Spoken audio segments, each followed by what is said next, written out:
la nit, com cada 31 d'octubre, es va celebrar la popular festa de la Castanyada. A Cardedeu podíem triar entre dos espais ben diferents. El casino ocupat i la Sala Sarau van ser els dos punts de trobada de la festa cardedeuenca.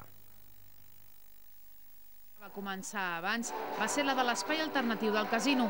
El cantautor Rauxu va cantar tot un ram de cançons catalanes ben variades, des de la Margarideta, pels nens que es van apropar, fins temes tan coneguts com l'Avi o la Bamba.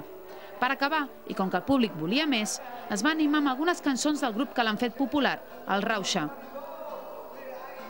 El casino alternatiu va optar per música popular catalana per impulsar la tradició de la castanyada i deixar enrere la festa que s'està escampant cada vegada més, el Halloween de tradició anglosaxona.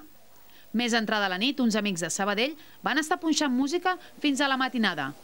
Hi va haver un servei de bar amb moscatell i panellets per tothom que va estar actiu durant tota la diada.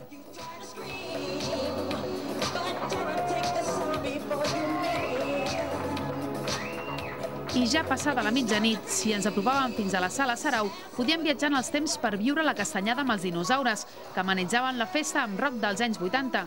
Boney M, Alaska, Rollings, com a referent del pop-rock més gamberro d'aquests anys.